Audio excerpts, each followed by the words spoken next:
Welcome to Why We Wander, a podcast from The Wandering Scholar. We talk about why and how people travel, the experiences that have transformed their lives, and how the travel landscape is evolving to meet the demands of a changing world.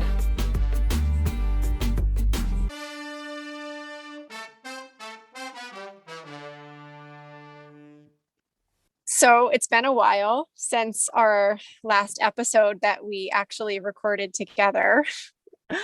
And we've got a bunch of ideas for topics that we want to cover this fall and winter on Why We Wander, but we thought we'd ease back into things with a fun thought experiment inspired by an article that I just read in Conde Nast Traveler. And it was titled, Why I Never Travel Without a White Button-Down Shirt. And first of all, I love this title, and it's just like goals to me to imagine my wardrobe or travel staple being a white button-down shirt. Yeah, and lifestyle to require one. Exactly. In what life must I lead that a white button-down shirt can be my go-to item? It's not happening right now. I don't know about you. I'm holding red wine in my hand right now, so okay. So no. Yeah, I would have to give up wine and coffee first of all, unless it's cool to have that splash of coffee that falls onto the cuff of your jacket every time you walk with a hot cup of coffee. So let's anyhow, make it cool. Yeah, exactly.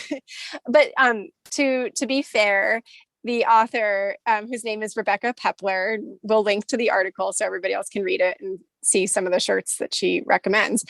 She does say she's self-aware, and she does say she also brings a stain stick with her. So not completely thinking that everybody can manage to wear a white shirt without getting stains on it.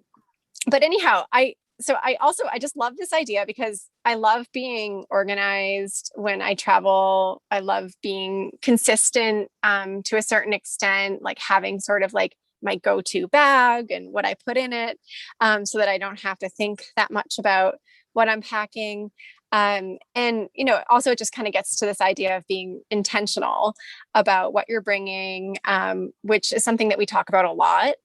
So not just being intentional about where you're going, but what are you carrying with you and how much weight are you bringing with you? How are we adding to the weight of airplanes, and how can we, bring less and enjoy our trips more? So I'm so curious, Tamara, what's the one thing that you never travel without? I never travel without my computer, which is kind of a bummer, but it just is the reality that even for things that I do for fun or that aren't part of my paid work, the computer is so essential to it. And that's a problem right now because my computer is currently on the fritz. There's something going on with my monitor and I have to take it to the Apple store, and I'm currently on a trip. So it's adding to the complications because I don't have any backup stuff. I've got my phone and my iPad, which I'm using to record right now, but I don't have my lifeline. So maybe I need to develop a different relationship to the things that I take with me on trips. But for now, it's always a computer. It's always all the, equipment that goes along with it in terms of chargers and cases and things like that. But in terms of accessories or clothing and toiletries, I've gotten really good at travel gear. I've only ever carry on. I always have pouches for toiletries, pouches for different clothing types, a nice sturdy carry-on luggage that doesn't, exceed the airline requirements. And so I usually have a nice framework to work with. Okay, I can't exceed what I've got, this equipment for. But I always end up kind of running into trouble at that point. There's no single clothing item. I really want to be that person that has a capsule wardrobe for home, for travel, for different types of trips, trips to cities, trips to kind of cozy cabins, things like that. I'm not there. So I guess it's more okay, what am I putting in heavy rotation? at a given moment. Like if it's in the summer, then it's usually like a linen dress. If it's in the winter, it's usually a sweater or like a sweatshirt. I've been obsessed with this zip up hoodie that I wear at home. So I made sure I brought that. And I've got like sweaters that look good on Zoom. So those are things I bring if I know I'm going to be on Zoom. But yeah, I don't have like a crispy white shirt. I'm obviously not a crispy white shirt kind of gal. It's not. I'm not. I'd have to change so much about my lifestyle. Like you said, I'd have to not drink coffee and I'd not drink red wine, not be clumsy. Not be like distracted. Right, exactly. Totally. Exactly. Not be a writer that has like pen on your hands. Right, exactly. Although that's sort of like an old-fashioned concept of a writer, but still. But that feels more like me than like the white shirt life. Yeah. So. So many of the things that you're saying are like kind of calling to mind I had put this out to some of our listeners, this question, and a bunch of the things that you're talking about are things that people had mentioned. So the idea of something that works for Zoom, I mean, that's such like a 2020s problem, right? Mm-hmm, So somebody had mentioned like wearing a blazer that's made out of knit material, so kind of like almost like a sweatshirt blazer, so it's both warm, but then if you do have to hop on a work Zoom, you have something that looks presentable on camera. So I was like, that's genius. And that works for men and women. It is kind of like either way you can find one of those. And then the idea of packing really smartly, like I saw a lot of packing cube responses, and that's not something that I have gotten into very much, but it sounds like you've really managed to get into just like a one bag, checking and not checking it type situation. And I was just been thinking about that lately, like how airlines are really changing our behavior by having these extra fees now if you want to check your bags, that I really feel like people are making a change and focusing on just bringing that one piece of luggage. Like, do you think that is true? Like what made you shift, or maybe you've always been that way, like to having just like one piece of luggage on board? Yeah, no, it was totally the fees, like not wanting to pay them. But then it became a virtue unto itself where I didn't want to ever like wait for baggage claim. And I wanted to be able to, be as late as possible to the airport to still catch the flight and to get out of there as quickly as possible. And so that was kind of, I think those things went hand in hand, or one fed into the other. But what is interesting, just even thinking about this and listening to you, is that the fashion industry hasn't necessarily caught up with it, because so many clothes aren't necessarily made for packing cubes. And that's, I think, especially true of like the COVID era, where we're into chunky knits, and it's, it's November. So obviously, or it's almost November. And it's, it's getting dark earlier. And so the things I want to be wearing both at home and outdoors are like big chunky sweaters and like big bulky sweatshirts. Those things don't fit easily. I just had to go through this. Like they don't fit easily into packing cubes. So if you're picking those things, you're leaving other things out. And, maybe it does mean getting the like knitwear blazers or things like cashmere, I suppose, is the way to resolve these issues, because it's so good for so many different climates that, and it doesn't take up very much space. So I suppose, having a particular kind of aesthetic, and like, again, this is an argument in favor of a capsule wardrobe, but going a step further and having a capsule wardrobe that is made of quality materials that can get you through different elements is the way to go. And maybe then keep them in your capsule or in your packing cube. I don't know.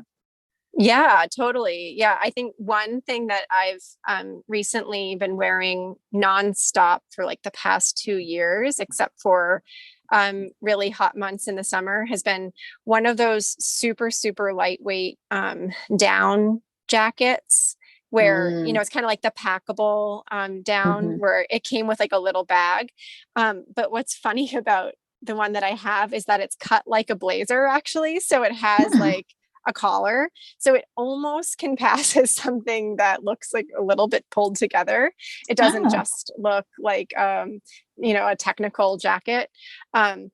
So Yeah. I think that there's definitely things out there that are on the warmer or breathable side, but that are thin. But yeah, it's true. I think that the fashion industry has a long way to go. And it's, I don't think everybody wants to look like they're wearing something super technical, right? Like you want to just be comfortable and like wear your style. And I think where a lot of those fabrics are right now is in like the more simple, kind of like athletic athleisure type zone. Yeah. And it would be nice if they could move more into like just mainstream, like what people generally want to wear to be comfortable when they're traveling.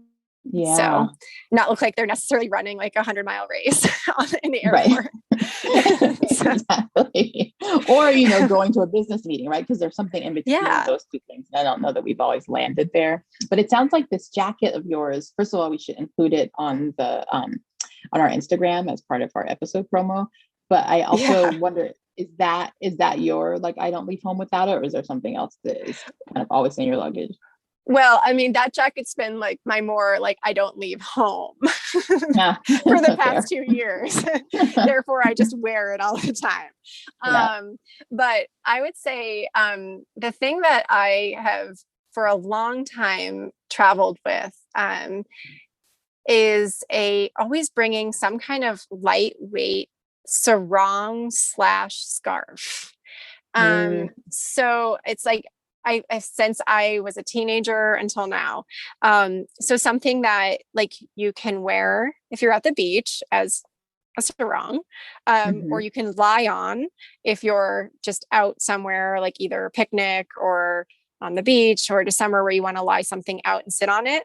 And then it can also be like if you're cold in the airport or on a bus or a train, it can be something that just keeps you warm.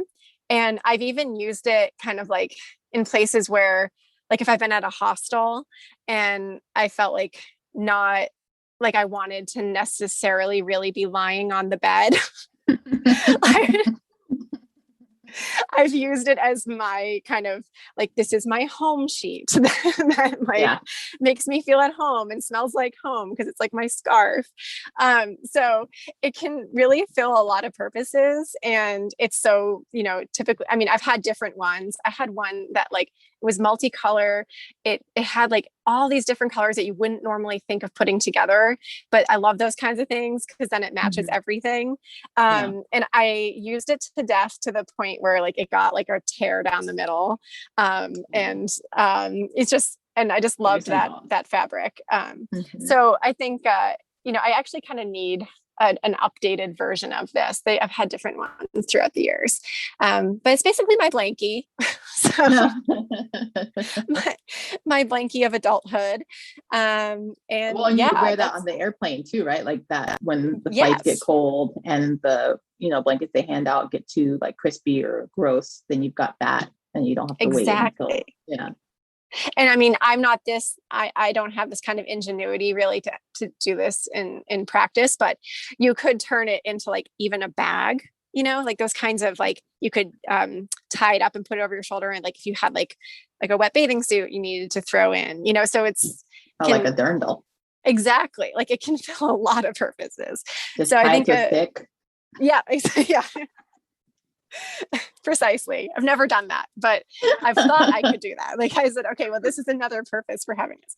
And honestly, I've never had to really justify packing this because it's so small, which I think is like one of the key features of a lot of these types of things, is something that is versatile and that's also not taking up too much space. So another listener to that point had said that they never leave home without slippers. And I'm curious, have you ever packed slippers for a trip? I do not, but you know what I do pack? I pack Havaianas, which serve the same function. And they're also just really good, especially speaking of beach trips and just summer warm weather trips. They're perfect for that because they're comfortable, they're sturdy. They keep your feet warm, or at least from, coming into contact with sketchy surfaces. So I'm not like a slipper person because I do just in general tend to be a multifunction person. And so I can't really put slippers like in the conventional sense to use. but Yeah. certainly I can put some Havaianas to use. That's a great one. That's another one to link to, because I feel like that is a classic traveler staple is Havaianas. You know, they last forever. And somehow they're the most comfortable flip-flops in the world. I don't know. Yes. I know people will So argue. People will say there's other brands that are comfortable, like Rainbow is a popular one, Reefs. I get it. I'm diehard Havaiana. I'm with Right you. with And you. they last a really long time. And I'll say that, like, especially now that it's become more of a global brand, you can find them in so many places, especially places that you travel to, that then they become really nice souvenirs so that you can kind of remember the place that you got them in. And so they're good for that. And these days they're also expanding the range of options. So there's like, I know it's a crazy thing to say, but there's like dressier Havaianas. No, there totally are. And you're reading my mind, because I have a question for you about souvenirs, but I agree. I have a dressy pair of Havaianas. They're like, I got them when I was on a trip, and in a hotel lobby, they were selling them, and I needed shoes. I was traveling for a wedding, and I needed shoes that were comfortable, but that I could wear with the dress. Because I couldn't imagine wearing the shoes I had packed. It was like too hot, and I was afraid they were going to be really uncomfortable. So yeah, I got this pair that looked like they wrapped kind of back behind your foot, and they totally pulled it. I pulled it off for the wedding. They were great. And then I again wore them to death for about like 6 years. Yeah. So that actually leads me to this question about souvenirs, because in this white shirt article, and she refers to it as her WBD. So her kind of like her little white shirt, but like her little black dress, whatever. So she said not only does she pack them, but she also loves to purchase white button-down shirts when she's traveling.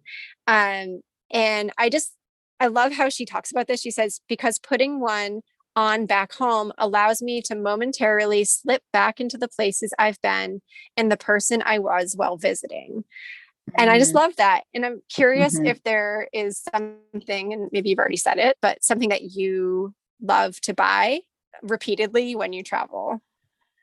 Yeah. So that's so funny that she's got that sort of relationship with little white shirts or like white shirts or whatever she's calling them, because that seems very specific and not super relatable. But I guess we all have those things, because my example isn't going to be super relatable, but it's perfume. And it's become, and it wasn't an intentional thing. It just became a thing that I associate with certain places, like certain brands and scents and combinations of scents I associate with certain places. And so it's kind of fun in that sense, because I don't buy, and I realize how pretentious this sounds, and I don't mean it to, because it's not even associated with cost, but I don't tend to buy perfume in the US, because I just want that to be an experience I have when I travel. So those are things that I'm buying for myself. Like, I guess it's a different question, the kinds of souvenirs you would buy for other people. So I need to think on that, but is there a thing like that you always make sure you get for yourself when you travel? Well, I love the idea of perfume. I think that's such a fun one. And it's definitely something I seek out too when I'm traveling. I've done it a few times, but you do have to be careful about, traveling back with it. So it's always something, because it's so nice. The right size. But then that means you can kind of continue to add to your collection, because you're never buying like such huge bottles that you're worried about kind of going through them or having them go bad or like lose their potency. Instead, you're just like, here's a small little sample that I got. Yeah, that's so true. I'm trying to think. I mean, the flip-flop example is another one where I've definitely collected those in places. And I would say this isn't something that you wear, but one thing I always love to get when I'm traveling is a magazine from the country where I'm at. So it like serves a couple purposes, because even if I don't read the language, it's fun, just to flip through. I usually will get some kind of interior design or fashion, type magazine. And it's fun just to kind of see the ads and try to read the articles, try to immerse myself in the language a little bit and figure out certain words, and maybe get ideas of places to go depending on what the magazine covers. And then it's this great thing to slip in your bag. It's not very big. They're not expensive. And then I just kind of keep them at home. So they end up being something that can be a fun little inspiration if you want to flip through and be like, oh, I want to like remember what that like hotel was that they were talking about in that magazine. And it's like a fun collection to keep. So I would say that's my number one inexpensive, but sort of nerdy educational souvenir that I always get. I love that, especially because I guess what they both have in common is that they involve an experience of purchasing them. Because like with a magazine, you're either at a newsstand or you're at a bookstore or something like that, where you're kind of having to sort through options and getting a feel of how people consume their news and media. And so likewise with perfume shopping, it's usually like, okay, I'm going into some shop and sampling the offerings and taking in what other people are buying and like what things are popular in that place and what scents are most evocative of that place. And so it's not just that you've like gone to some stall and, bought something and kept it moving. And instead it's like you had a bit of an immersive experience or something in addition to the act of purchasing. So then that's also part of the memory. Totally. I love it. I have to tell you sometime about this trip. There's a place in Mexico called Coqui Coqui, and you would just love it because it is a small hotel that you stay at that also, there's a few of them. They're all over Mexico. I think there's 5 locations. And you're basically like in one of the hotels, you're the only guest. And I think in some of the other ones, there's just a few rooms. But the one we stayed at in Valladolid, you are the only guest. They leave at night, and below the place where you're staying is a shop, and it's a perfume shop. And they give you the key and they say, go ahead and go shopping when you come home from dinner tonight. What? And so basically you're perfume shopping, and then they have all these really cool artisanal like leather goods and like hats and just like this really amazing curation of Mexican like goods. And it's a blast. And like, you feel like you are in like Charlie and the Chocolate Factory or something because you have like your own key as an adult. I mean, if you're into perfume. Yeah. So it's really fun. It's like a really unique experience. And it's like this, fully immersive, like you almost feel like it's your shop.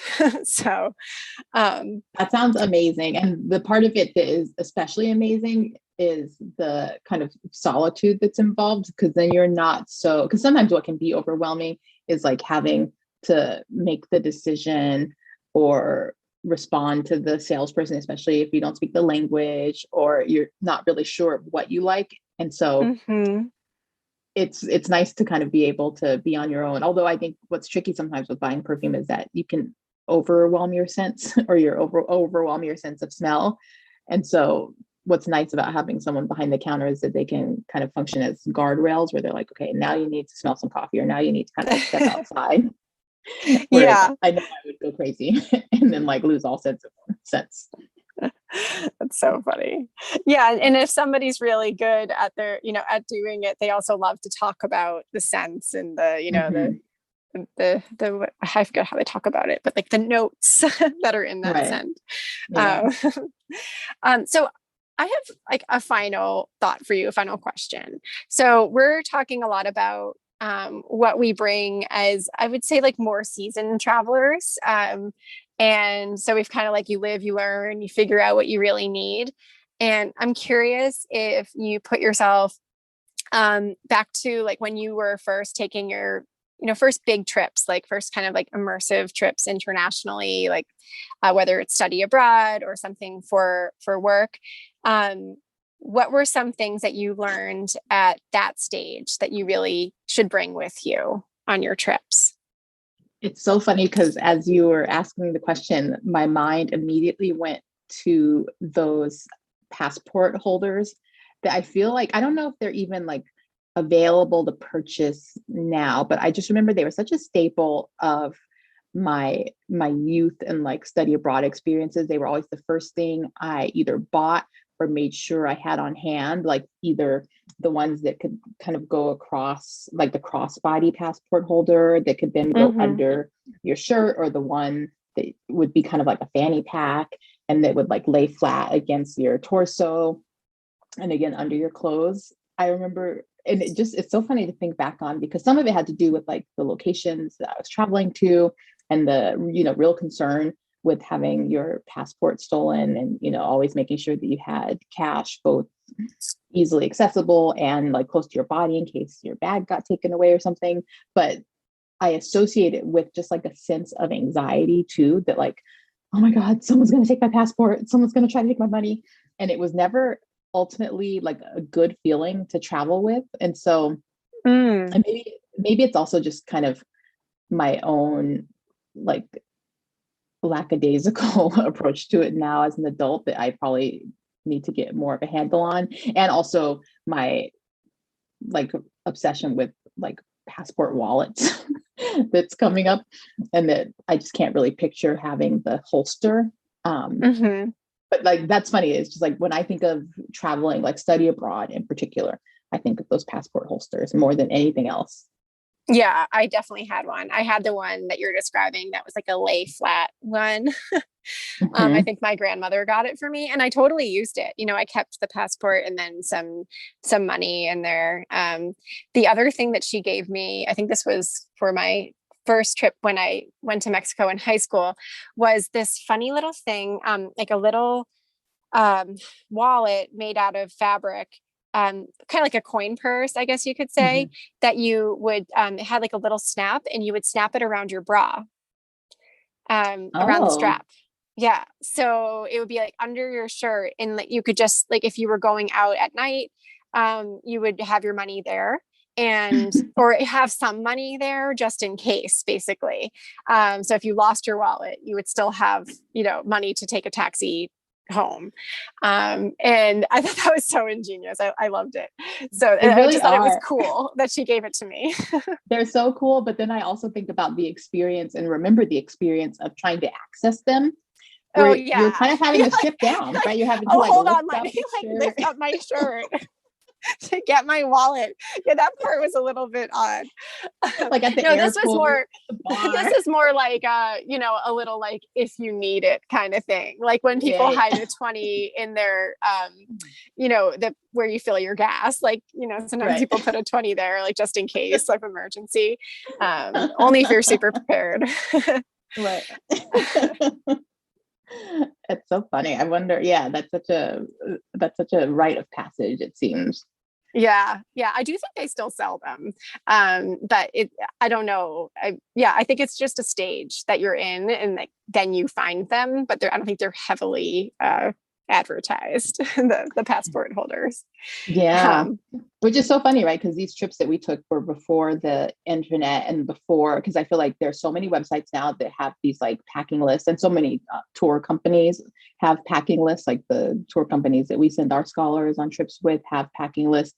And so before that era, there was just kind of, I think, a lore that surrounded these things, and just like a culture of like, okay, we'll pass it on. Like you're going to need this sort of, passport holder you're going to need. I mean, what else was on the list? I remember, I guess, like the frame backpack being like a big thing. No matter where you were going for how long, you wanted one of those like big frame backpacks that you could like get up and down stairs and hiking trails and wherever you were going, like you wanted one of those.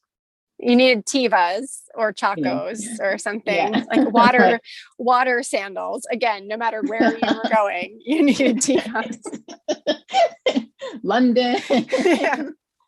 Make sure you have your Tivas and some warm socks to go with them, which I mean, again, full circle, like those are they were so in like the past year or two, which is funny.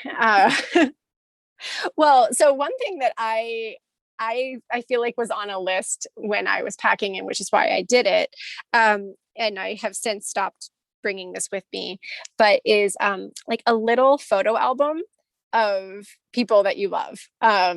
And I definitely remember bringing this little photo album, which I actually still have. Wow. And I remembered it because I was recently moving from Boston to Los Angeles. And so I was like, oh my gosh, here's that little photo album. I still have it. Mhm. And Mhm. basically, like, especially when you're doing something like a homestay, or when you're traveling with a group and you keep talking about your family or like your best Right. friend or your boyfriend or whoever it is, you would have, and maybe this is pre-phone, but I think it's actually still kind of nice to have something like this when you're first traveling. You would have the pictures, so you could show your Yeah. homestay family, like, this is my family, this is my dog, this is my house, like, and it just is a way of generating conversation, especially with like younger kids. If you're in that sort of homestay situation and there's kids in the house, like, you can say like, oh, here's my siblings, or, whatever. It just sort of like a way to, a jumping off point to sharing your life, even if you don't have the language capabilities there. I totally forgot about that. And now that you say that, like, I remember when I studied abroad in Argentina, having one of those albums and having that be the kind of topic of conversation with my host mother, and a way of introducing myself and my family and all that. Exactly. And it makes me wonder if there's such a thing with our current kind of iPhone era, because I was even thinking, like, how cool would it be to just create a photo album on your phone versus just having to like go through your photos and be like, oh wait, where's my mom? But instead to curate something like that, whether you're showing it to a host parent or not, just to be able to curate something like that, so that if you're homesick, then you have that as a touchstone, or whatever, right? Like, that could just be an interesting kind of set of companions that you take on your trip. So I totally forgot about that, but that was like such a big deal, and maybe should be again, or still. Yeah, I think that I think this would be a wonderful assignment for anybody going on their first trip, but definitely for our future wandering scholars. Mhm. And it's simple, but curate an album on your phone or the device that you're taking with you, and think about what you're bringing with you. Who are you bringing with you? And like, Mhm. how do you want to present yourself to the people that you're going to meet, and what's important to you? And it's just like, being that self-knowledge is such a great way to start a trip, and think about what you're bringing and what you're hoping to learn while you're there. Thanks for listening to Why We Wander. Our theme song is by Andrew Keating. If you like the show, please leave us a review wherever you get your podcasts, and consider signing up for one of our intentional travel workshops. They run monthly through the end of June. For more info, visit thewanderingscholar.org/intentional-travel, or find us on social media.